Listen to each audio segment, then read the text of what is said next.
Romance of Sui and Tang Dynasties Chapter 1. Today, we're jumping into a really, really key time in Chinese history.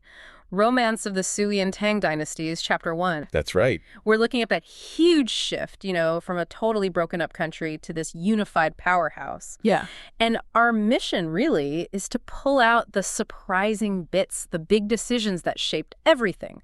We want to get to the heart of how power shifts, how people tick, and, well, what sets things up for either total collapse or, a golden age. Okay, let's unpack this. It's an amazing period. You're basically seeing the end of the southern and northern dynasties. Just imagine, like, centuries of fighting, everything shattered. Right. But out of that chaos, you start to see these chances for someone to actually pull it all back together. A real turning point. Exactly. It's all set up for big players to either grab that chance or totally fumble it. Yeah, and we're talking ambition, decadence, that temptation, and maybe even destiny, all seen through this old story that, really gets the people involved. The philosophy of change, greatness forged in turmoil. So the text kicks off with this really deep idea, doesn't it? Sets the whole tone. It really does. It says stuff like prosperity and glory fade like light clouds, fleeting, right? But real immortality, the stuff that lasts, that comes from great achievements. A powerful contrast. Yeah, it puts that against the, fun times of the rich and powerful, hinting that the real impact often comes from these grassroots heroes. Yeah, that's a huge point. Kind of like a warning, right? The text is saying, even if you're super wealthy, there might be this cold and desolate foundation underneath it all. Hidden problems. Exactly. And that leads to either being infamous for 1,000 years or just, being a joke in the history books. And what's cool is how it champions these unexpected heroes, the ones who step in to clean up the mess, or, as it says, renew the ruined game left by others. So it's not just about who your dad was. It's something else. The text seems to say real greatness is kind of baked in. Almost, yeah. It uses that amazing image. Pines and cypresses naturally have the form to reach the sky. Tiger and leopard cubs, when small, already have the ambition to eat oxen. Like, some people are just built different. Born for it, in a way. Okay, here's where it gets really interesting for me. How do you actually see that greatness? When does it show up? Right, because just being born with potential isn't enough. And the text gives us another killer line. It translates roughly to, a tool's sharpness is known in difficulty, a blade's spirit revealed when cutting thick bone. Wow. So under pressure. Exactly. That potential, that innate quality you mentioned, it doesn't really mean anything until it's tested, like really tested, when things get tough. That's when you see who someone really is. Precisely. And that idea, that philosophy, is the perfect lens for looking at the people we're about to meet, the ones who rise to the challenge and the ones who, don't, too. A divided land. The stage for transformation. Okay, so before we get to the big names, let's quickly paint the picture. What did China look like right before the Sui dynasty? It's a mess, right? Oh, completely fragmented. It all started with this event called the Five Horses Crossing the Yangtze. Basically, the old Western Jin dynasty collapsed. The court fled south, set up a new capital. And that split the country. Totally. North and south, southern and northern dynasty. Okay, so the south. You had a string of dynasties there. Lusong, Southern Qi, Liang, Chen. But the text kind of dismisses them as weak, just sort of peaceful on the South Bank. Complacent. Pretty much. They claimed legitimacy, like they were the true heirs of the old empire. But mostly they were busy with internal squabbles and honestly focused more on culture and refinement than, say, strong government or military. Yeah. They got kind of soft. Okay, and the north. Sounds like the opposite. Yeah, the north was just chaotic. It was overrun by various non-Han groups, the five barbarian tribes, Yangnu, Xianbei, people like that. They set up their own kingdoms. Constant fight. For a long time, yeah. Lots of conflict, shifting powers. Eventually it boiled down to Eastern and Western Wei. Then those turned into Northern Qi and Northern Zhou. Okay, getting complicated. A little, but the key thing to remember is Northern Zhou. They're the ones who finally managed to unify the north. Ah, so they set the stage. Exactly. Now you've got a unified north looking at a divided, maybe weaker south. The clash is coming. A 3, the dragon ascendant, Yangjing, and the rise of Sui. And out of that unified north comes Yangjing, the guy who starts the Sui dynasty. Emperor Wen. What's his story? Where'd he come from? Any, weird signs about him? Well, he was from Hongyang. And get this, he's supposedly the 8th generation descendant of a famous Han dynasty marshal, Yang Zhen. So A good lineage. Okay, respectable family. Definitely. And his father, Yang Zong, was a big deal general for Yuan Tai, the real power behind one of those northern states, Western Wei. Yang Zong actually earned the title Duke of Sui for his service. So the name Sui came from his dad. But what about Yang Jian himself, the birth stories? Oh, they're wild. Really out there. His mom, Lady Lu, supposedly dreamt of a blue dragon squatting in her belly. Whoa. Okay. And when he was born, supposedly he had eyes like morning stars, and even crazier, markings on his hands that clearly spelled out the character for king. No kidding. Like, naturally. That's the story. Yeah. But pretty direct signs, right? Yeah. Basically screaming this guy's going to be emperor. Yeah, not exactly subtle. And it keeps going. There's this old nun who sees him as a baby and immediately says he's destined for immeasurable nobility. She insists he has to be raised away from his parents, like, specially. Wow. Then there's this crazy incident where a neighbor is watching him, sees him with dual horns on his head and scales all over his body like a dragon, gets freaked out and drops him. Oh my God. Did it hurt him? Apparently not, but the nun comes back and is furious, saying, "You startled my son. You just delayed him becoming emperor by a few years." Unbelievable. So the message is, this guy is destiny. He's that tiger cub wanting to eat oxen we talked about earlier. Exactly. The story totally frames him that way. But, destiny aside, he was also smart. Right, not just relying on dragon scale. No, he was a sharp political player. He knew how to work the system. He married his daughter to the crown prince of Northern Zhou. Smart move. Secures his position. Crucial move, especially because the current emperor, Emperor Wu, was apparently getting suspicious of him. Saw his heroic appearance, maybe felt threatened by his talent. Okay, so he's playing the long game. Definitely. And then Emperor Wu dies. The new emperor, Emperor Xuan, is young, apparently weak, travels a lot. Opportunity knocks. And Yang Jian answers. He uses his influence, his position, the emperor's weakness, and eventually he just takes over. He usurps the throne, declares the Sui dynasty, starts the Kaiwang era. Wow. Quick work. It really shows how he grabbed the moment, right? Ambition, yes, but also careful planning and capitalizing on the situation. He was that sharp tool, tested in difficulty, and he came out on top. Poor. The Emperor of Indulgence, Chen Shubao, and the fall of Chen. Okay, let's shift gears completely. Down south, the contrast. Chen Emperor Shubao. The text says he was actually intelligent and gifted at first. Yeah, which makes his story even sadder, It wasn't like he was stupid. So what happened? How did it go so wrong? Well, his upbringing, that whole Southern Dynasties vibe, the text calls it a literary weakness and ornate beauty. Meaning? Meaning he was raised in a culture that valued poetry, art, clever wordplay, fancy parties, much more than, like, running a country or military strategy. So he was smart, but in the wrong way for an emperor. Kind of. Predisposed to pleasure, not governing. He liked writing poems, drinking wine, beautiful things. Not exactly the skills needed to face a unified, ambitious North. He was intellectually soft, easily distracted. And did he have people around him helping him down that path? Oh, absolutely. His buddies from when he was crown prince, guys like Kong Fan and Zhang Zong, the text says they had some talent but lacked integrity. The worst kind of advisors. Totally. They knew how to flatter him, encourage his hobbies. Instead of saying, "Hey, boss, maybe focus on the army," they were like, "Great poem, let's have another drink." They just enabled him. Exactly. Really? And it became the whole point of his rule. The text has this amazing line, "Poetry as a friend of wine, wine as a matchmaker for lust." Wow. That was literally their guiding principle. Seems like it. State affairs, totally neglected. He promotes these guys. Zhang Zong becomes prime minister. They just spent all day having parties, writing poems, chasing women. And then there was Zhang Lihua. She sounds fascinating. Hair 6 feet long, shining like a mirror. Yeah, described as incredibly beautiful, graceful, intelligent too. But here's the kicker. She apparently was willing to recommend other concubines to the emperor. Seriously. So she helped build his harem. That's the story. Yeah. Which, to just distract it even more, she became the central figure in the court's decadence, maybe a symbol of it. So what did the court actually look like? How bad was it? It sounds completely wild. The emperor would literally be discussing state papers with Zhang Lihua sitting on his lap asking her opinion. You're kidding. Nope.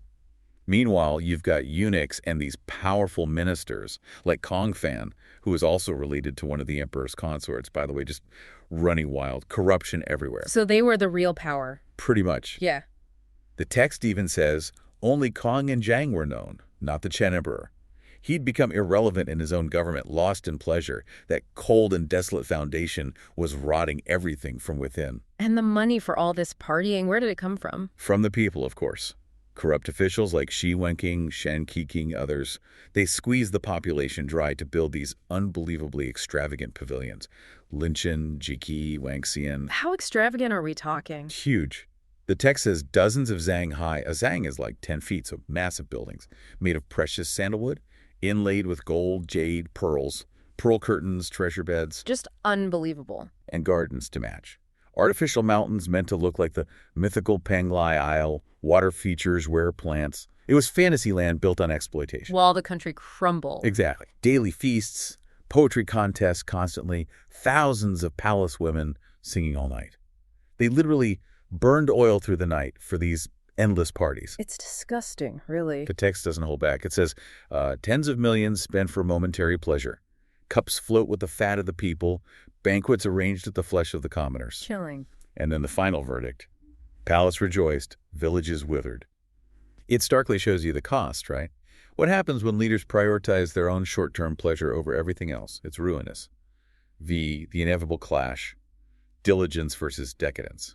So the picture couldn't be clearer. You've got the Sui up north, led by Yang Jian, ambitious, capable, focused on unification. Disciplined, diligent. And then the Chen down south, just drowning in poetry, wine, and corruption under Chen Shuo. Yeah, completely lost in indulgence. It feels like the outcome of the clash is almost inevitable just looking at these two sides.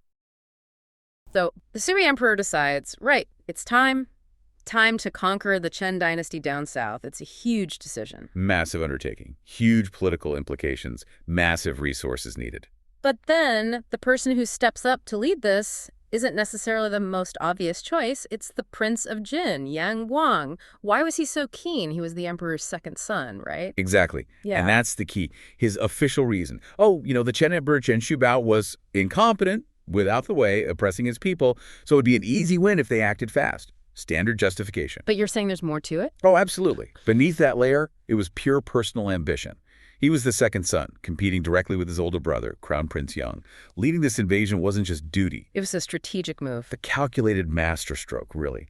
A way to gain undeniable merit, control a massive army, and basically make a power play for the throne against his own brother.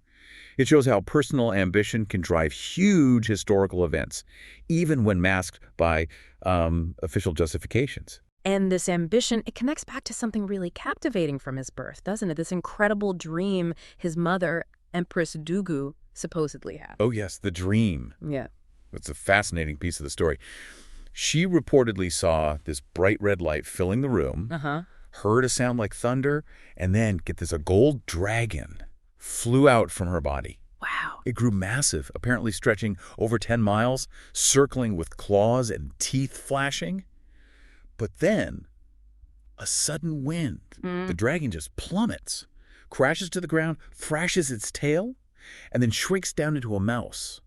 But like an ox-sized mouse? Okay, that's bizarre. A dragon turning into a giant mouse. How was that seen as auspicious? Well, they focused on the first part, the powerful dragon part. Yeah. His father, the emperor, even nicknamed him Amo, which apparently relates to the dragon touching the sky. Right. And Empress Dugu, she was thrilled. She constantly reminded Jiang Guang about these auspicious signs. It fed his belief that he was destined for something huge. So it wasn't just a family anecdote. No, it was like a psychological tool, reinforcing his own sense of destiny. Maybe even giving him permission to be ruthless in pursuing it. Makes you think about how the stories we're told early on shape us, right? Definitely. So, armed with this sense of destiny and his mother's backing, how did Yang Guang actually play the game at court? How did he use this? Oh, he played it meticulously. He knew his mother, Empress Dugu, strongly disliked officials having concubines and lots of children outside the main marriage. Okay. And his older brother, Crown Prince Yang. He'd lost favor with her precisely because he doted on his concubine, Yun Zogzhen. Ah, so Yang Guang saw an opening. Exactly. He capitalized on it. He pretended to be incredibly filial, very austere, very humble in public, but behind the scenes, he was gathering allies, making connections. While undermining his brother. Constantly. Highlighting the crown prince's supposed flaws as a concubine, maybe extravagance while making sure everyone knew about his own virtues. Requesting to lead the invasion was just genius. politically speaking. How so? It gave him undeniable military glory, control over this vast army, his own power base, and positioned him perfectly to challenge his brother. It was ruthless, but incredibly effective strategy. And it worked. He got the command. The emperor, even though he was known to be suspicious, put his second son in charge of this massive campaign. What kind of force are we talking about here? The scale sounds just mind-boggling. It really was staggering, especially for the time. The sources talk about a combined force of 600,000 soldiers. 600,000. And 90 generals. Their flags, their boats, described as stretching for thousands of miles. Yeah. From the eastern coast all the way inland to Sichuan. Think about the logistics. It wasn't just an army. It was like a whole nation on the move. Wow. And who were the key commanders under him? It can't just be about numbers. The leadership must have been top-notch, too. Absolutely. Guang was the supreme commander, sure, but he had some serious talent working for him. Yeah. Gao Jing was his chief clerk, basically his chief of staff, renowned as a brilliant strategist. And then you had the guys leading the charge, the vanguard generals. Figures like Han Qinghu and He Ruobi. What were they known for? The sources are pretty vivid. They're described almost as demons who don't blink when killing, known for their absolute ferocity and skill in battle. These weren't just average soldiers. Sounds like it. Legendary figures. Even future emperors, like Li Yuan, who would eventually found the Tang dynasty, was part of this campaign as a marshal's aide. It was a concentration of military power and talent. So it really begs the question, with this overwhelming disciplined force led by capable, even fearsome commanders all under Yang Guang, how could Chen possibly hope to resist? That's exactly it, which makes what was happening, or rather not happening in the Qin court, so completely baffling and ultimately tragic. Right. So while the Sui are assembling this juggernaut on their doorstep, what's the scene in Zhangkang, the Chen capital? Surely there's frantic preparation, panic even. You'd think so, wouldn't you? But it's the complete opposite. This is where the story just takes this sharp, stark turn towards, well, complacency doesn't even cover it. What do you mean? Urgent reports were flooding in from the border generals, describing the Sui buildup, the scale of it. The sources say they arrived like snowflakes. Constant warnings. Okay, so the information was there. It was there, but it got blocked. Systematically suppressed by powerful ministers around the emperor, guys like Shi Wenkang and Shen Qikang. They didn't want to upset the emperor. Or maybe they had their own reasons. So even when loyal officials tried to sound the alarm, they were shut down. There was one official, Yuan Xian, who specifically advised reinforcing key defensive points on the Yangtze River, places like Jingku and Kaishi, critical spots.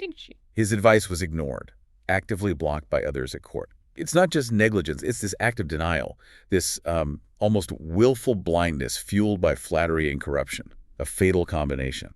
So what was the Chen emperor himself, Chen Shubao, thinking amidst all this? Did he just not get how serious it was? His level of delusion seems profound, almost fantastical. He genuinely believed Chen was protected by some kind of royal aura. Yeah. He dismissed the Sui threat, saying previous northern dynasties like the Qi and Zhou had tried to invade before and failed, so why would the Sui be any different? He literally asked his court, what can they do? He thought Chen was basically invincible because of, well, magic almost. That's stunning. And his advisors, were they feeding this delusion? Oh, completely. The court sounds like it was drowning in sycophancy. You had Kong Fan, one of his ministers, famously declaring the Yangtze River was an impassable natural barrier. The Great River Defense. Right. He scoffed that human horses cannot fly across. He even joked about the border generals just trying to get promotions by exaggerating the threat. He joked about it. Yeah, saying something like, if the Sui army really comes, I'll finally get promoted to Grand Tutor.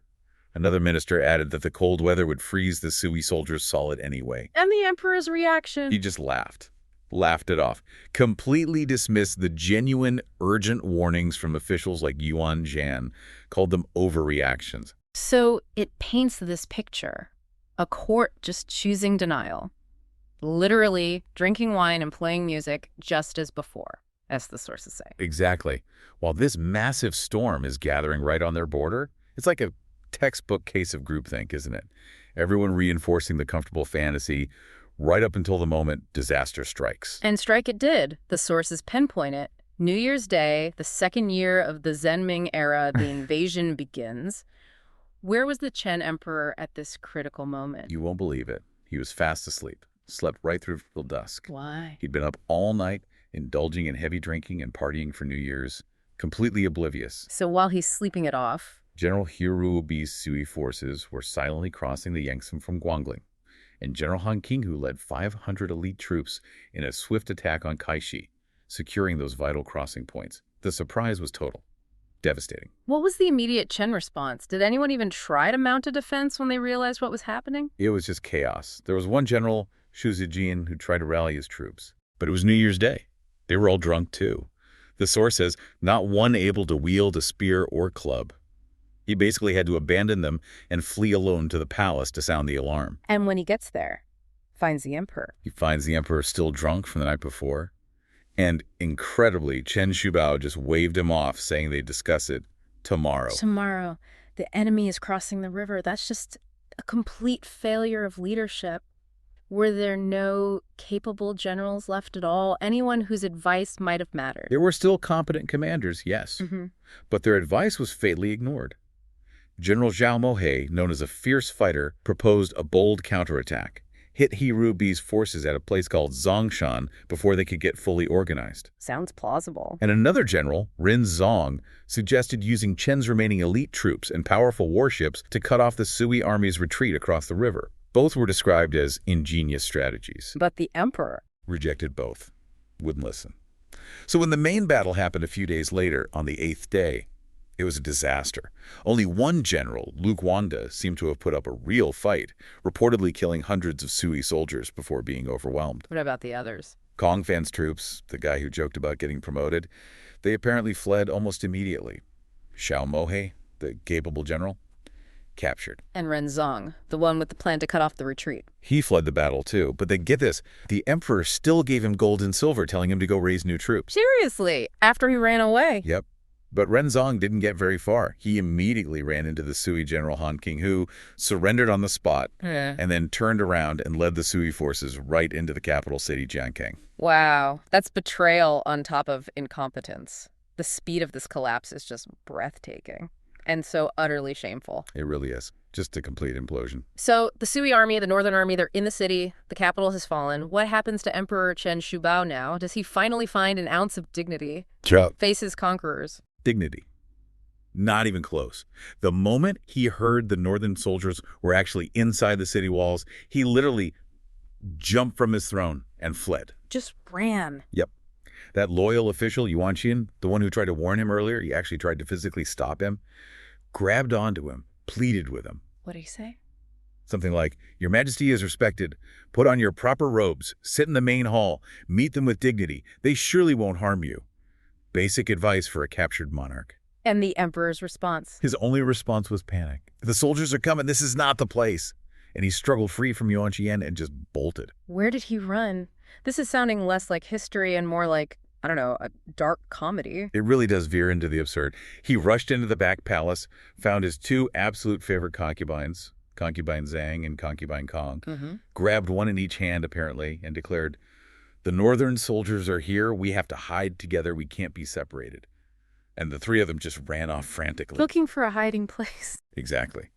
Eventually, they reached a well in the palace grounds, the Jingyang Well. The well. Okay, what happened there? Did they think they could hide down a well? Well, initially, maybe. But then they heard the Sui soldiers getting closer, shouting, searching. The emperor decided it was hopeless. So he gave up. He panicked completely, exclaimed something like, "No, we can't get away. Let's just die together." And he actually tried to throw himself down the well. He tried to commit suicide. Right there, yeah. But a palace attendant, a guy named Xiaohu Gongyan, physically blocked the well opening. Struggled with the emperor for quite a while, apparently. Trying to save him. Or maybe just stop the undignified spectacle. But in the end, all three of them, the emperor, Concubine Zhang, and Concubine Kong, ended up leaping into the well together. Good grief. What a scene. Did they drown? Well, luckily for them, no. It was late winter or early spring. The water level in the well was very low, so they landed, probably bruised and definitely scared, but not seriously wet or injured. So they're just stuck at the bottom of a well. Now what? Now the search begins. The Sui soldiers are sweeping through the palace, looking for valuables, palace women, and crucially, the emperor. Did they find anyone else? Yeah, they found Emperor Shen sitting calmly in the main palace. Found the crown prince hiding locked in a cabinet somewhere. But no Emperor Chen Shubao. Until a palace servant, maybe under pressure, mentioned seeing the emperor running towards that specific well, the Jingyang well. So the soldiers head to the wall. Right. And this leads to that truly unforgettable, completely ignominious final moment. Set the scene. What did the soldiers do? They peered down into this deep, dark well. Couldn't see as much at first, but maybe heard something or saw faint figures, so they lowered grappling hooks. To fish them out? Presumably. But the emperor, down at the bottom, actually managed to dodge the hooks. He didn't want to be caught like that. So what next? The soldiers weren't sure what to do. So they started dropping stones down the well. Maybe to gauge the depth, maybe just to frighten whoever was down there into revealing themselves. And did it work? Oh, it worked all right.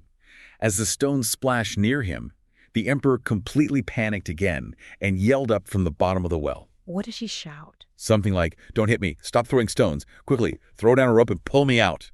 Just total desperation. Incredible. And did they throw down a rope? They did, a long rope. Mm-hmm. But even then, the emperor, still shouting from the bottom of the well, was giving instructions. Like what? Like, "You'll pull really hard now. I've got gold and treasures. I'll reward you. Just don't drop me." Bargaining from the bottom of a well. So they start pulling. Yeah. Initially, just 2 soldiers tried pulling on the rope. But it was surprisingly heavy. They couldn't budge him. Heavy? Why? Well, they added 2 more soldiers, still struggling. Some of the soldiers started joking, maybe he's an emperor, so his bones are extra heavy. Another one apparently quipped, "Nah, he's just a clumsy oaf." Finally, with a big group heave and a shout, they pulled. And out came. Not one person. It was the Emperor Chen Shubao and concubine Zhang and concubine Kong, all tangled up together on the same rope. They'd apparently tied themselves together down there. You cannot be serious. The sources say the Sui soldiers just burst out laughing when they saw this spectacle. The emperor and his 2 favorite concubines hauled out of a well like a bundle of laundry. That image, it's just, wow. The Sui forces, led by this formidable Prince Jin, Guang, they're sweeping across the Chen dynasty. He's powerful. But what do the sources tell us about him, really? Especially as he's about to take Jiangkang, the Shen capital. Well, the initial public image he put out there was very carefully managed. Right. The sources say he faked righteousness and stayed away from wine and women. So projecting this very austere, disciplined image. Exactly. It was strategic. To reassure people, maybe impress his father, the emperor. He wanted to look like the virtuous conqueror. Okay. But what he actually did the moment his army entered Jiangkang, that tells a very different story, a much more personal story about his real priorities. And this is where it gets really interesting, right? Yeah. The meticulous planning kind of crashes into raw personal desire. The Chen Lord falls pretty quickly, actually. Gets a relatively lenient fate, made a surrendered marquis, essentially. But right then, amidst the military win and the need to, sort out the politics, Prince Jin makes this immediate and, pretty scandalous demand. He does. He sends his messenger, Gao Dehong, straight to Jiangkang. And the instruction is very specific. Nu Qi Shi. Fetch Zhang Lihua. Zhang Lihua. And there was another woman too, right? Kong Guipin. Yes, both renowned for their beauty, but, tragically, labeled by some officials as sources of disaster for the fallen Chen. Why? Why were they seen as such threats? Well, it speaks volumes about the anxieties back then. They were blamed for, sources, Isenki, basically bewitching the ruler, grabbing power, causing chaos. So it wasn't just about beauty, it was about the symbolism. Exactly. A real fear that the new ruler, Prince Jin, could fall into the same traps, make the same mistakes, and destabilize everything they just built. It's kind of a mix of politics and, maybe superstition. And this leads to this incredible confrontation. Gao Dehong goes to get Zhang Lihua, but his own father, Gao Jing, a key general, resists. He does. Gao Jing asks, Dodo Keys, how can the prince make female beauty his first priority now, with everything else that needs doing? A very pointed question. Extremely. And then another figure steps in, Li Yuan, someone who becomes, a huge deal later on. The future founder of the Tang dynasty. The very same. And he makes this really decisive and frankly brutal intervention. He argues, look, hello. Better to kill them. Cut off Prince Jin's evil thoughts. Wow. Just like that. And he backs it up. He cites a historical precedent. Ta Gu Tai, covering his face to execute Daji. Daji. the infamous concubine blamed for the fall of the Shang dynasty. It's the one. So Li Yuan isn't just being pragmatic here. He's invoking this powerful moral argument. It's like a symbolic cleansing, getting rid of the moral rot perceived in the Chen court to start the Sui off clean. So, with that argument made, the execution happens. Swiftly. Zhang Lihua and Kong Yipin are executed at Qingji, and the source gives us this really haunting poem. Yeah, read that for us. 陶西么就能 A 是 Qizhou 你这 all 是 Jitimye 是一起说啊 Which roughly means something like autumn water's grace, ice jade skin, a casual smile ruins a nation. Pity the blood dyes the Qingji grass, unlike Shishi who sailed away on the 5 lakes. chilling. It captures that tragedy, beauty caught in the gears of power. You really feel for them. And for Gao Jing and Li Yuan to make that call, they must have felt the stability of the new dynasty was genuinely on the line. Absolutely. It's fascinating. They risked the prince's direct anger because they prioritized what they saw as the moral integrity, the stability of this brand new dynasty over his personal wish. Which raises a tough question, doesn't it? Does establishing a new order sometimes demand these kinds of, well, morally gray, even brutal actions? It's a question historians grapple with constantly. From their perspective, it might have seemed necessary, even righteous. And Prince Jin's reaction, I imagine he wasn't pleased. Pleased. He was explosive, absolutely furious, and right then he vows revenge, specifically against Li Yuan. Jaha, as this scoundrel. I'll eventually kill this rogue and avenge the 2 beauties. Exactly. And the source explicitly calls this moment the seed of disaster for the future. This wasn't just being annoyed. It was a deep personal grudge planted right at the start of his rise. Okay, so we see this raw ambition, this vindictiveness. But empires aren't built just on grudges. How did this same Prince Jin, simmering privately, manage his public image and actually consolidate control in Jiankang? Well, his public actions were incredibly shrewd, very calculated. Like what? First, he orders the execution of the 5 sycophants of the Chen court, people like Shi Wenqing, Shen Qiqing, the charge. Corruption, misleading the old ruler. Others, like Kang Fan, were exiled. So cleaning house, basically, showing he's different from the previous regime. Precisely. And, crucially, he made sure his official, Peizhu, handled the spoils carefully. Collected maps, records, sealed the treasuries, took nothing personally. Why was that so important? It was brilliant PR. It was about gaining a reputation for wisdom and integrity. He understood that projecting moral uprightness was key to legitimacy, especially after a conquest. It's a classic move, really. But, as we know, those personal feelings didn't just vanish. Even while building this image, he tried to take down the guys who crossed him, right? Ruby and Li Yuan? He did. He actually sent a formal accusation to the emperor, his father. He wanted them impeached, arrested, interrogated. Did it work? No. The emperor, recognizing their loyalty and actual contributions, Ruby's military success, Li Yuan's known character, pardoned them. But the attempt itself? It clearly showed Prince Jin's manipulative side, simmering right below that virtuous surface, using the system to settle scores. Okay, let's shift gears a bit. While all this drama is unfolding with Prince Jin, there's another incredible power player emerging, but in a very different way. Madame Xin, the Holy Mother of Lingnan. Oh, her story is extraordinary. Truly remarkable. Tell us about her position. She wasn't just some local official, was she? Not at all. She was effectively an independent leader, ruling several counties down in Lingnan, the south. Her main city was even called Ti, Madame's City. That tells you the kind of authority she held. And she held on to that power even after the Sui conquered the Chen. She did. She maintained this strong, independent stance, a real challenge for the Sui trying to consolidate control down there.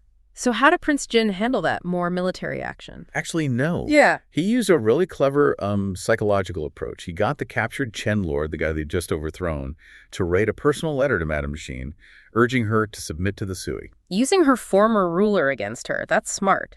Very smart. And her response was just incredible, so dignified. The source says,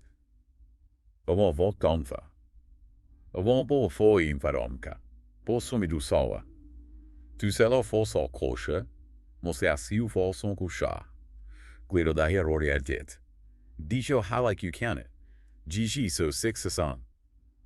Break that down for us. It means the madam personally put on armor, rode an armored horse, raised a brocade umbrella, led her cavalry guard, carried the imperial edicts as an envoy, proclaimed the court's virtue and intentions, traveled through more than 10 prefectures, and everywhere she went submitted. Wow, she didn't fight. She basically led the submission process herself. On her terms. Imagine the influence.